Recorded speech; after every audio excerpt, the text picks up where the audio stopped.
for a storyteller like me, just tell me a story. So write what you know and just tell me a story. And as you may know, I grew up from the sheet that was passed out. I grew up in the foothills of North Carolina, in Pilot Mountain, North Carolina, a small village, 1,200 people, maybe 1,200 then and now.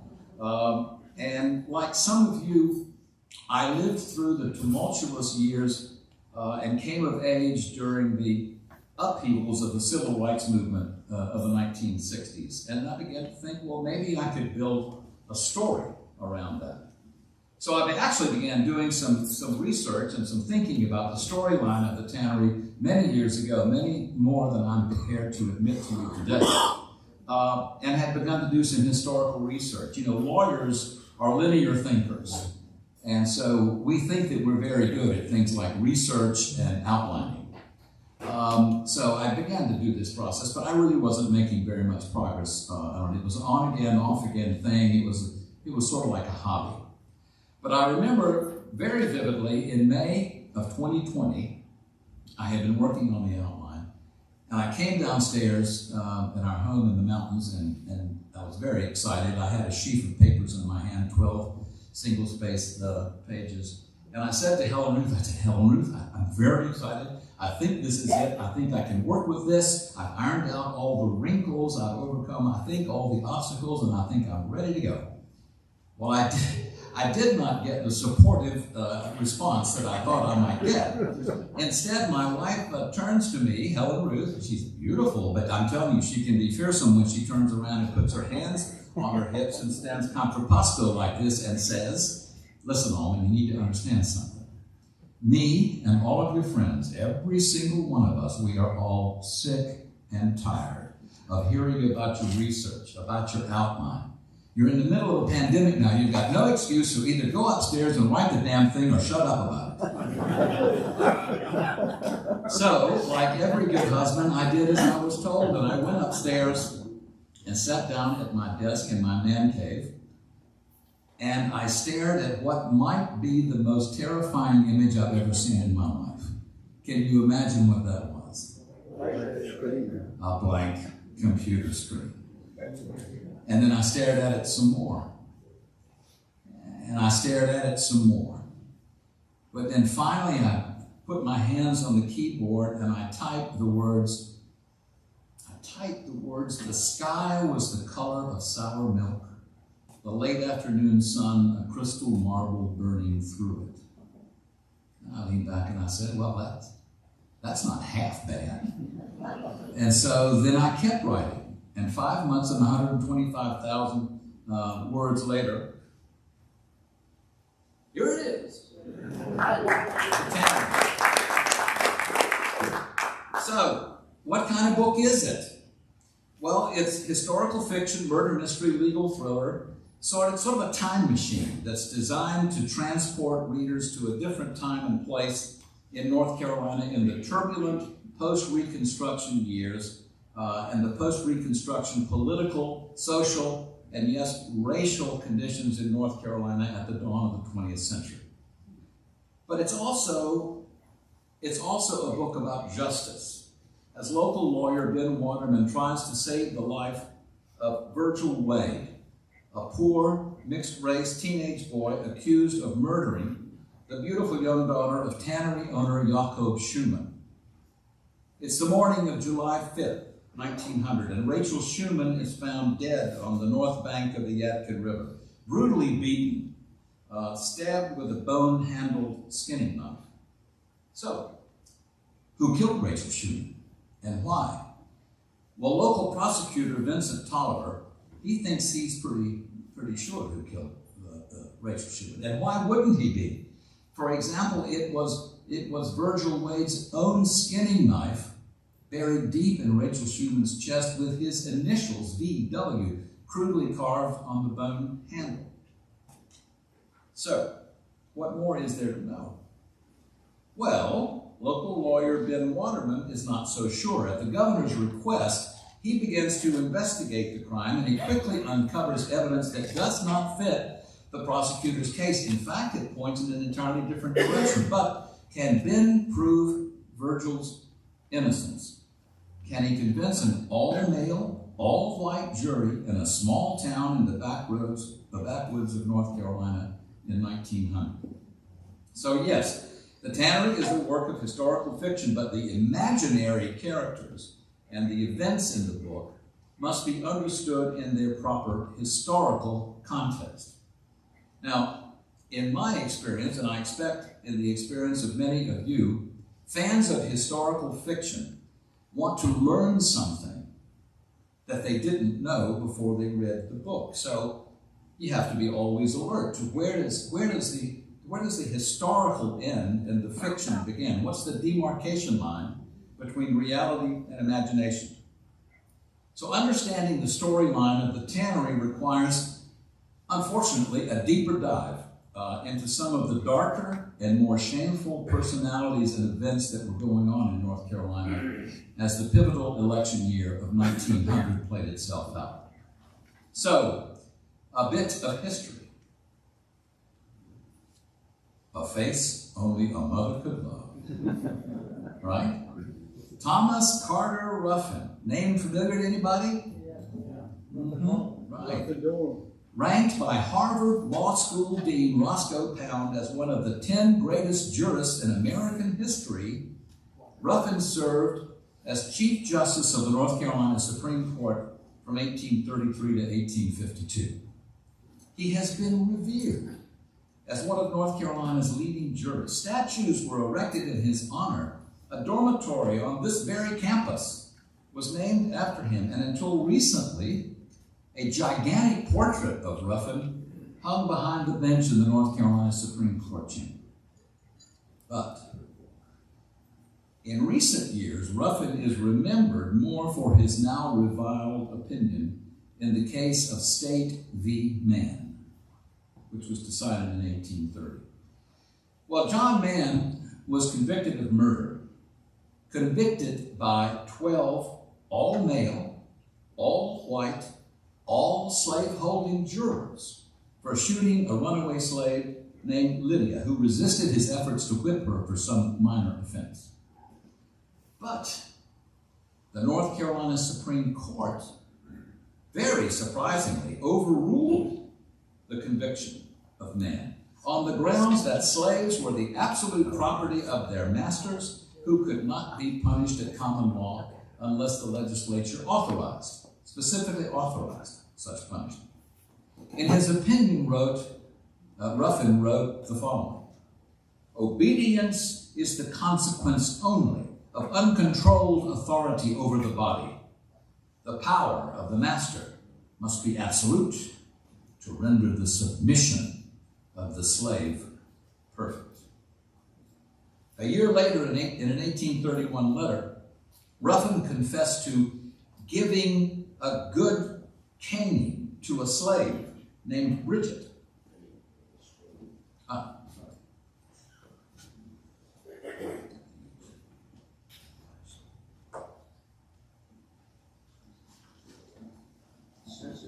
Sensitive. So, a year later, in an 1831 letter, Ruffin confessed to giving a good caning to a slave named Bridget. You see, Bridget belonged to somebody else, but she had trespassed onto Ruffin's farm, and he didn't like that. And in Ruffin's words, she had given him a look of insolent audacity. In another case, Ruffin's overseer punished one of his slaves using a torture method called barbecuing, peppering, and salting. It also turns out that Ruffin's opinion indirectly furthered his own personal financial interests. Ruffin, you see, was also secretly a partner in a slave trafficking business that bought enslaved people in the Upper South and then resold them for a profit to plantation owners in the Deep South, often breaking up families, separating mothers from their children. In the business's partnership agreement, Ruffin had insisted on keeping his name and his involvement in that business a secret. But Ruffin's opinion in State v. Mann was soon cited and relied upon by courts all across the South. And in 1857, the U.S. Supreme Court Chief Justice Roger Tannery wrote the 7-2 majority opinion in the now famous Dred Scott case. In his opinion, Tannery wrote, "We think that Negroes are not included and were not intended to be included under the word citizens in the Constitution and can therefore claim none of the rights and privileges which that instrument provides for and secures to citizens of the United States." Well, the Civil War, of course, changed everything. As I write in the book, for North Carolina to fight the war was its inescapable destiny. To lose it, a moral necessity. And of the soldiers that went to war for Wilkes County, fewer than 25% of them returned. And many of them were maimed and disfigured as a result of the war. North Carolina, poor old North Carolina, we were the last state to join the Confederacy. The first motion to secede from the United States was defeated in North Carolina. But ultimately, we were surrounded by Virginia, Tennessee, Georgia, South Carolina, so North Carolina bowed to the inevitable and joined the Confederacy. But despite the fact that we were the last state to join the Confederacy, North Carolina accounted for fully 25% of all Confederate dead and wounded. At the end of the war, the South, of course, was defeated on the battlefield. It was occupied by federal troops, and the economy in all the southern states was in ruins. Now, in 1865, North Carolina had a population of about 1 million people. But of those, 330,000 of them were poor, uneducated blacks. Why uneducated? Because until the end of the war, in North Carolina, like all other southern states at the time, it was a criminal offense to teach a black person how to read and write. So, poor, uneducated blacks, 330,000 of them. They were legally free, but their status was not clear at all. In order to try to bring some order and regular order to the situation, the Congress passed and the states ratified what were called the Reconstruction Amendments. The 13th Amendment, which abolished slavery. The 14th Amendment, which granted full citizenship and civil rights to blacks. And the 15th Amendment, which granted black men the constitutional right to vote in federal elections. Men only, sorry. Women weren't allowed to vote in the United States until much later with the passage of the 19th Amendment. So, you got these 3 Reconstruction Amendments. So, 15th Amendment guarantees the right to vote for black men. And boy, did they vote. Immediately after ratification of the 15th Amendment, tens of thousands of black men in North Carolina registered to vote, and you could count on them to turn out on election day at 90% plus. Okay? And their votes made a big difference.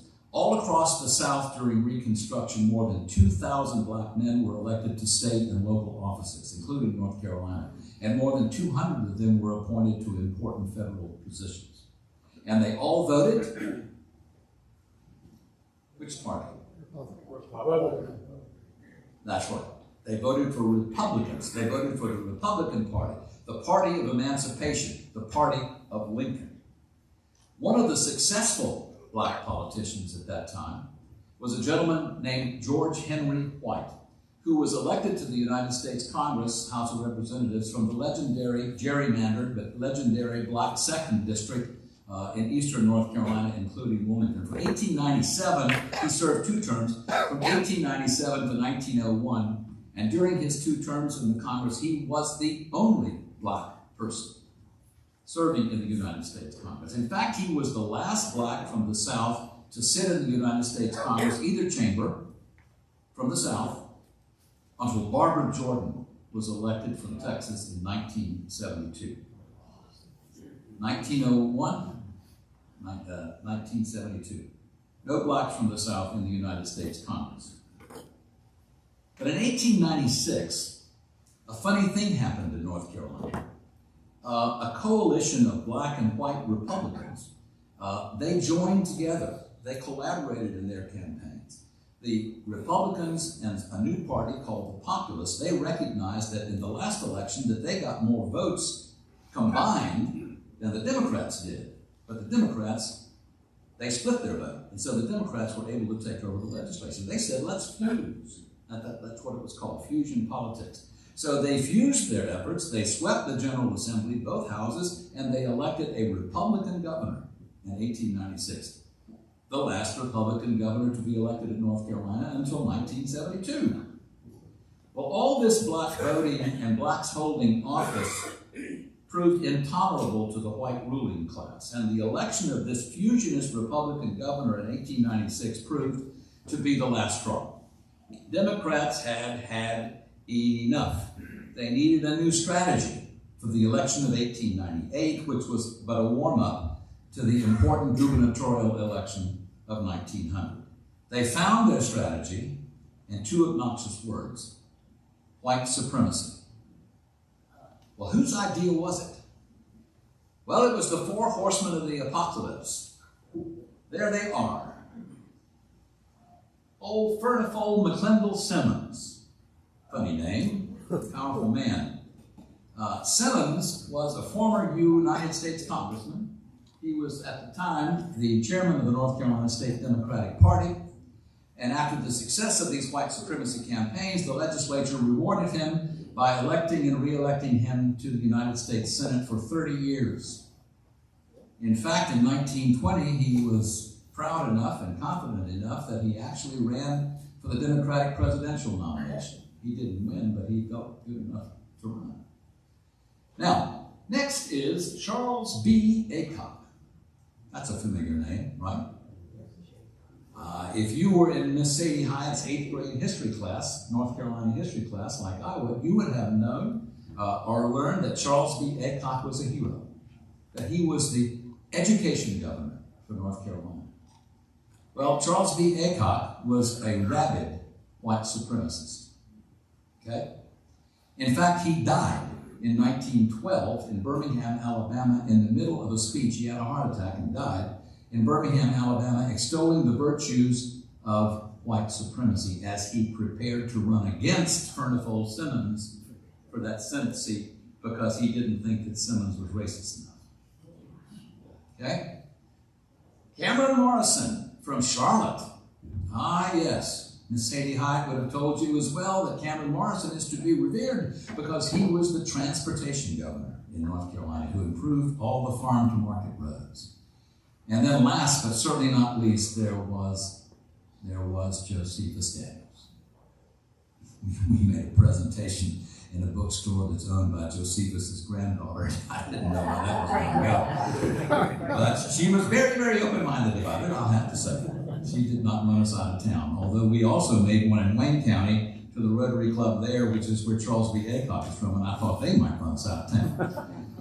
But Josephus Daniels, who was the owner and the editor and the publisher of the most influential newspaper in the state, the Raleigh News and Observer. Okay? Well, he was so highly regarded that he was later named Secretary of the Navy and served in that capacity during the entire 8 years of the Woodrow Wilson administration during World War I. He was also a good friend of a rising Democratic politician named Franklin Delano Roosevelt, who appointed him to be United States Ambassador to Mexico. But here they are. If you want to know who were the architects of the 1898 and 1900 white supremacy campaigns, there they are. There they are. They bear personal responsibility for this. So, you see, white Southern Democrats have always been, forever, the pro-slavery party.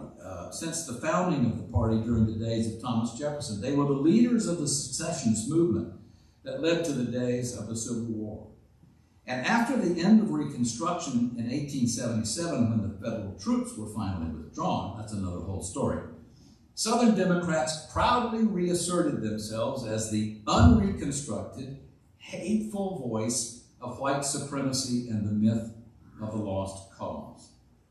In North Carolina, these leaders of the Democratic Party conceived and executed spectacularly successful campaigns in 1898 and 1900. The campaigns had two goals. The first goal was to gin up fear and hatred of blacks among whites all across North Carolina, rich or poor, apparent hatred of blacks. The second goal, more nefarious, was to first restrict and then to eliminate black participation in the political process. Well, the first goal, this is where Josephus Daniels excelled, the first goal was to use hateful propaganda and scurrilous race baiting in a feeding frenzy in newspapers all across the state, with things like this in the newspapers. It appeared everywhere. The second goal, restricting and eliminating black voting, well, the motto there was do whatever it takes. And this, unfortunately, included intimidation, violence, terrorism, and murder. The instrument for achieving the second goal were the red shirts. These were roving bands of armed vigilantes, the successors to the KKK, who were proudly and publicly recognized and promoted as the official paramilitary arm of the state Democratic Party. You got to stop and ask a question here. Why in the world does a legitimate political party need a paramilitary force? Well, do you remember January 6th? Proud Boys? Oath Keepers? Think about it. Well, it all came to a head in Wilmington, North Carolina on November the 10th, 1898, 2 days after the election, which was the culmination of the first of the white supremacy campaigns. Wilmington at that time was North Carolina's largest city. It was majority black with a thriving black middle and professional class, and a duly elected biracial city government. Well, on that awful day in November of 1898, a white mob of more than 2,000 red shirts, led by future Governor Cameron Morrison, okay, and supported by 2 rapid-fire machine guns. By the way, when he was down in Birmingham campaigning against Furnifold Simmons, Charles B. Aycock used to carry around one of these machine guns with him to his campaigns, just to sort of underline the point. Okay, on that awful day, Cameron Morrison, 2,000 red shirts, 2 machine guns, so they staged what can only be described as a successful violent coup d'etat in Wilmington. The only successful violent overthrow of a duly elected government at any level in United States history. They attacked black neighborhoods, they burned the black newspaper to the ground, they permanently exiled more than 2,000 blacks and white Republicans, and they murdered somewhere between 60 and 300.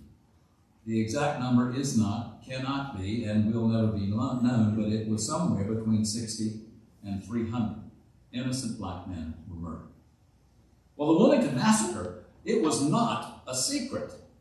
It was reported in newspapers all across the country. But worst of all, in North Carolina, no one was ever arrested, no one was ever charged, nobody was ever prosecuted, and the truth of the Wilmington Massacre was hidden and buried for over 100 years. So the Wilmington Massacre, 1898, the election of Charles B. Aycock as governor in 1900, this marked the beginning of the segregationist Jim Crow era in North Carolina and throughout the South. These white supremacy campaigns were unbelievably successful.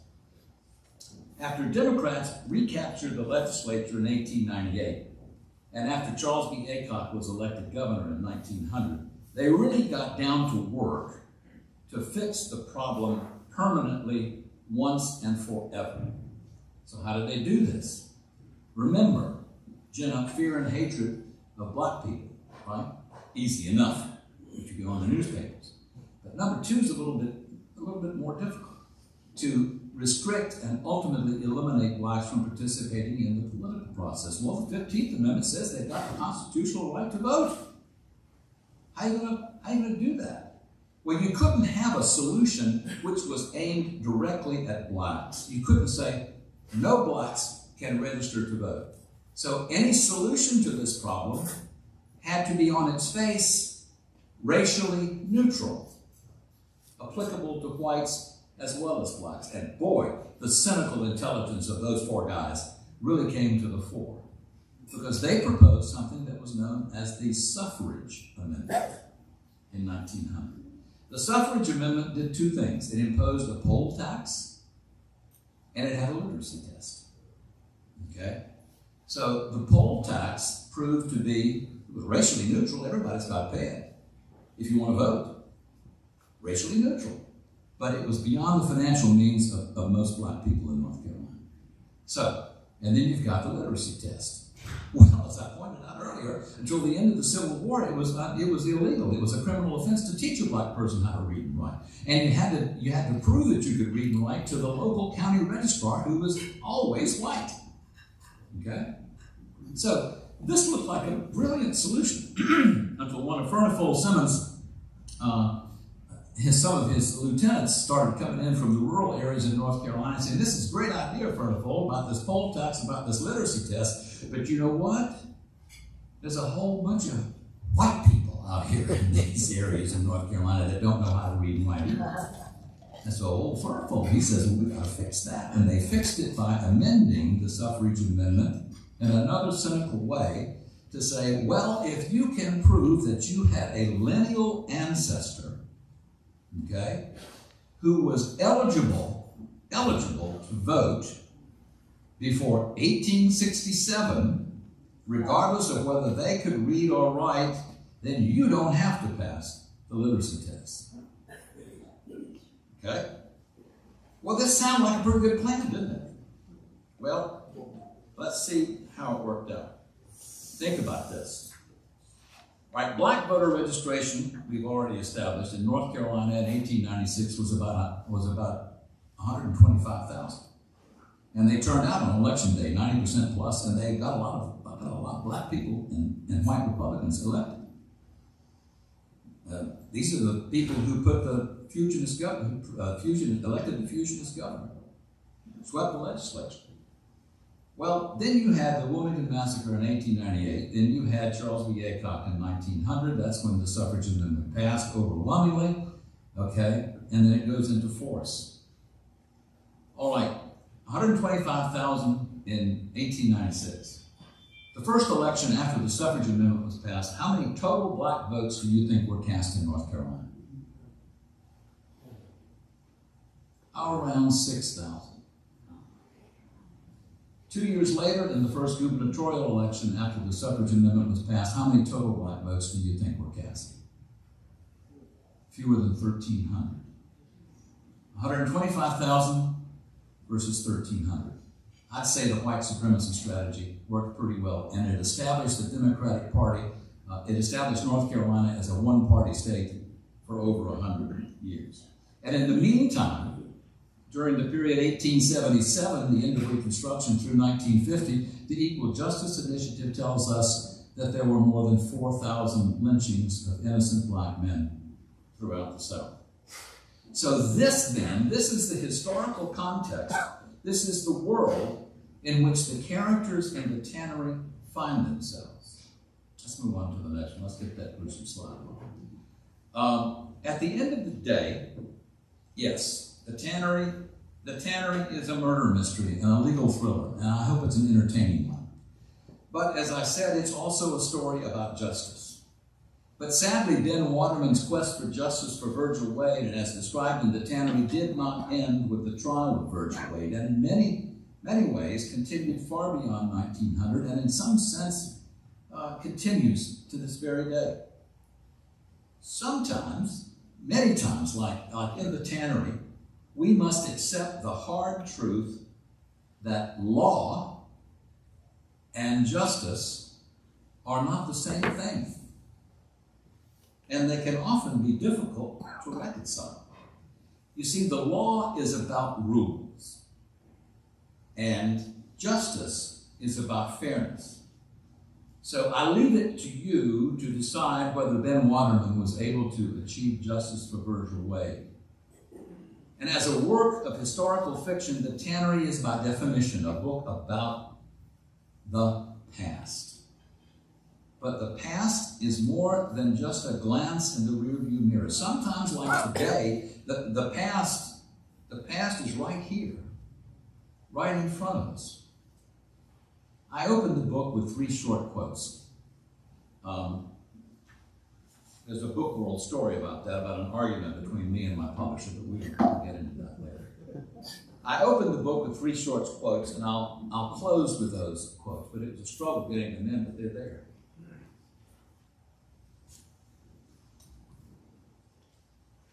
The first quote is from the Nobel Prize winner William Faulkner from Mississippi. He writes, "The past is never dead. It's not even past." The next quote is from the book of Ecclesiastes. "What has been will be again. What has been done will be done again. There is nothing new under the sun." But the third, and hopefully more optimistic quote, is from North Carolina poet Maya Angelou, who writes, History, despite its wrenching pain, cannot be unlived. But if faced with courage, it need not be lived again." And these, my friends, are, in my judgment, the lessons of the Tannery. You all have been a great audience, and there's a whole lot of you.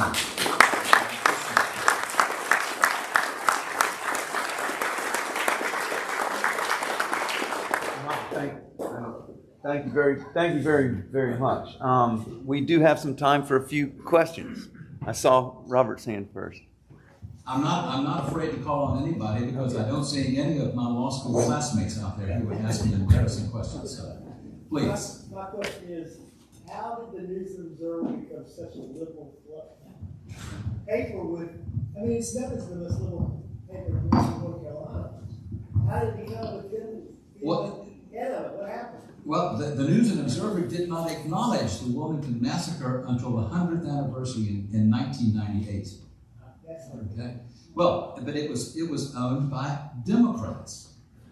Okay. Still is owned by Democrats, but being a Democrat back then meant something entirely different than being a Democrat does today. Yeah, I just don't understand that. Yeah. I don't understand. Yeah. How that switched around like that. Right.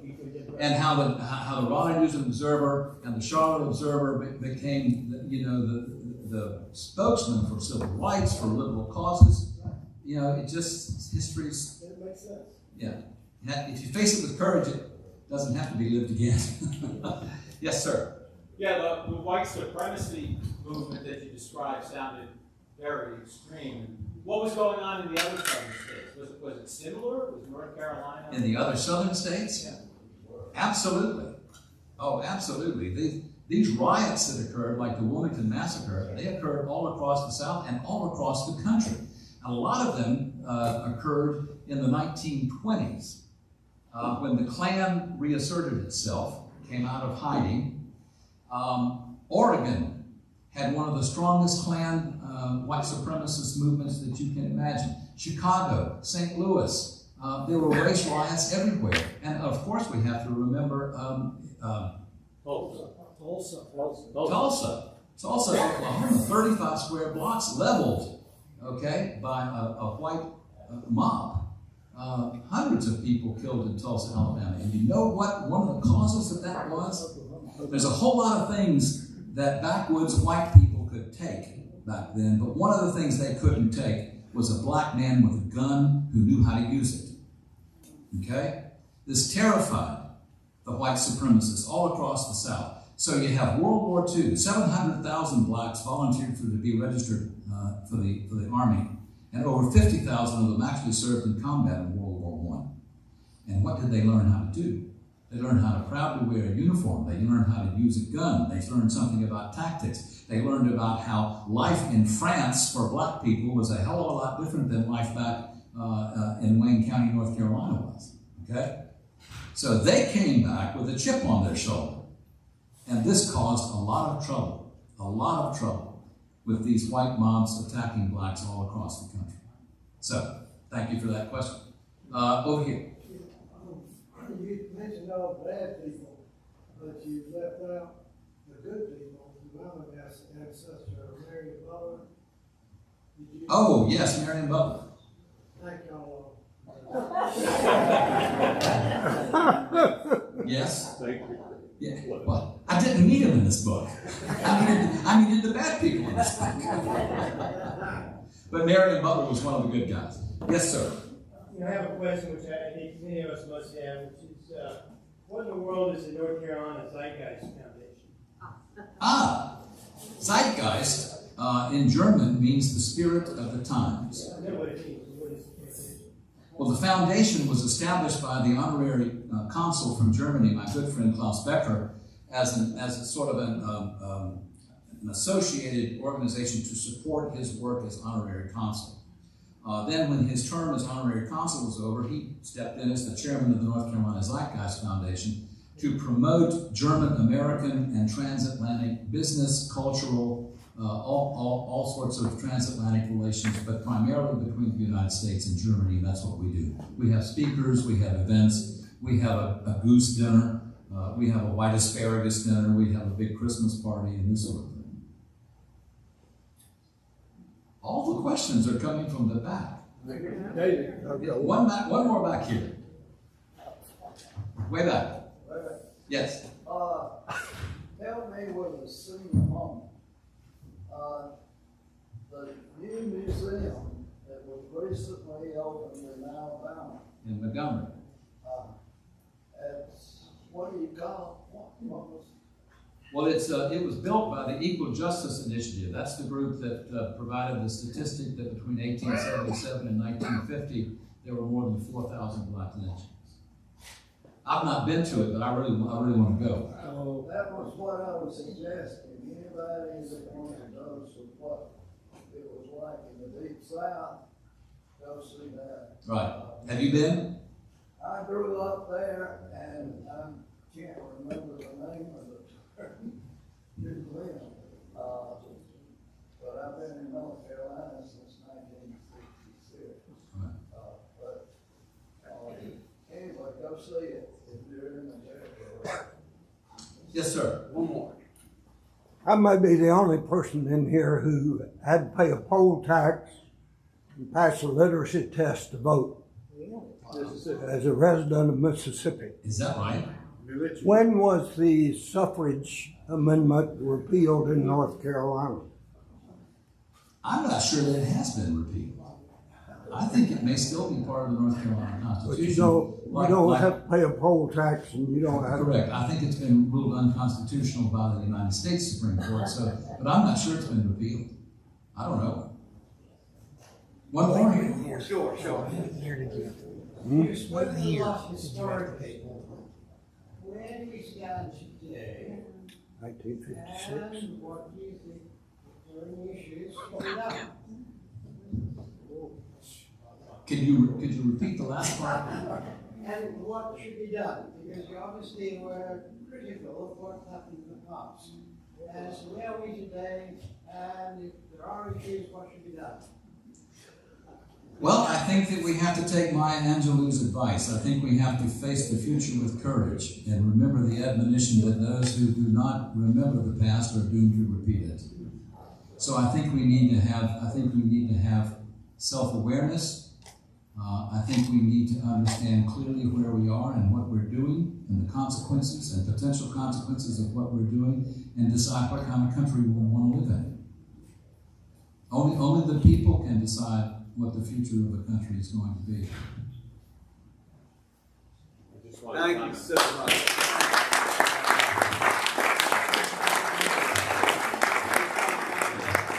Early voting is just right around the corner here at the library. Follow up with what he said. Remember, Christmas is coming. Books are for sale. Mike, listen, this is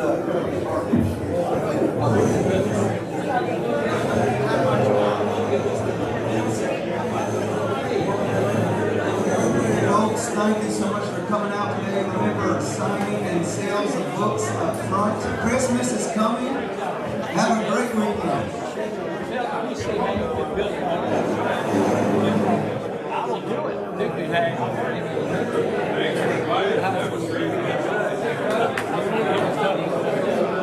He still is. My dad.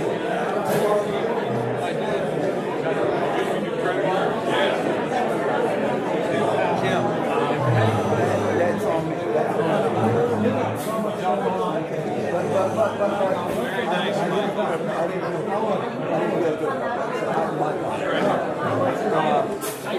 Good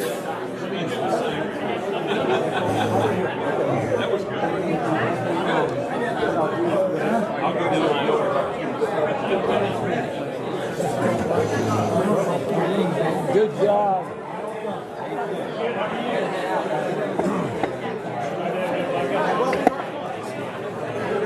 You good? Flip around this way.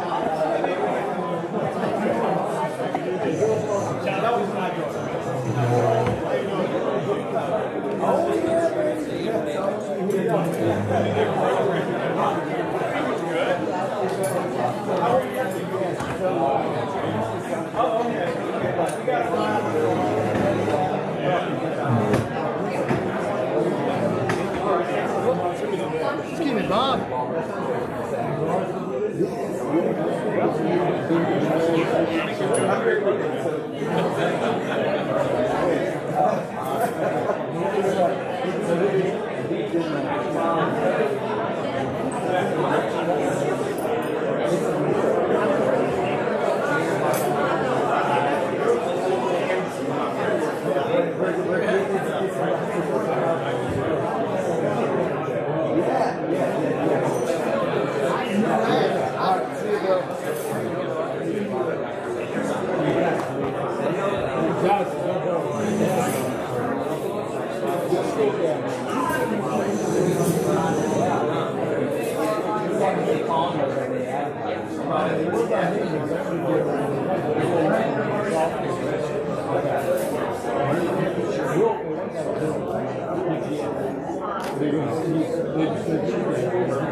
Nice talking.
I know, yeah. I've got a stack of 8 next to my bed.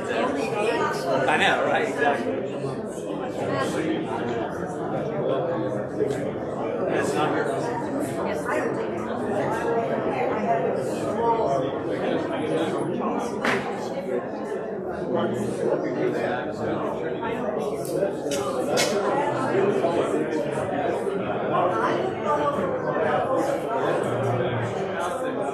Maybe the person who has yours is missing this.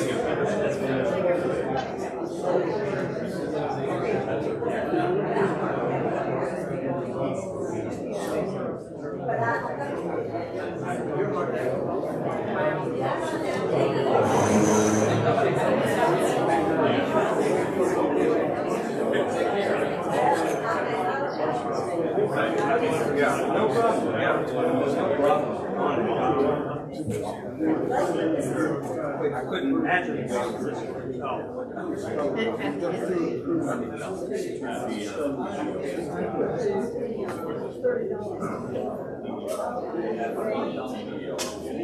Oh, you got it.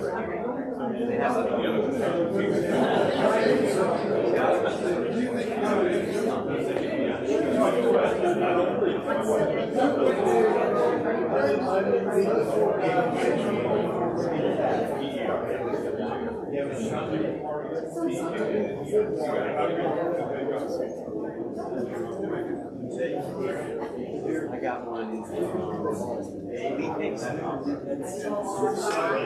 Yeah.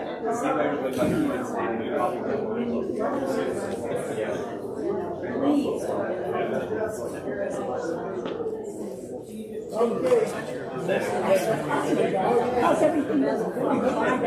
Oh, wait, is that? Hang on. I think that's you.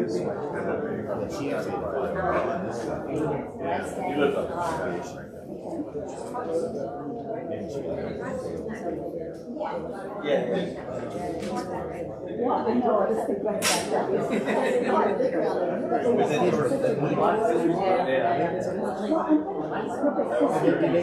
Well, I rolled in like that. There's no way we're getting our spot. Can we?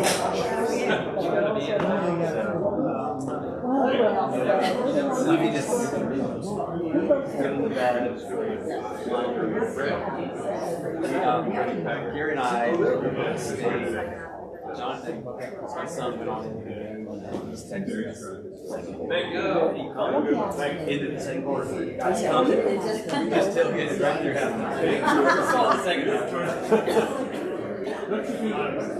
I mean, it was such a great day, and as you said, we had a good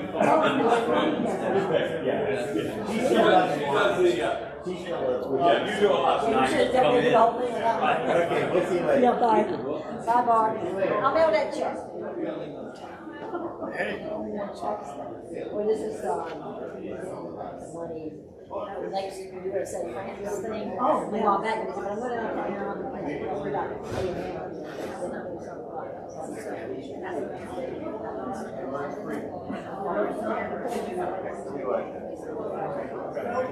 I'll get back and I'm going to start. Are you, I'll say. I'll start doing my stuff. This goes in the front. Oh. Sure, yeah. Well, I was going to I'll do this one. Oh, okay. Sure. Take Things I call separate. This is it just won't fit nicely down the box. I wouldn't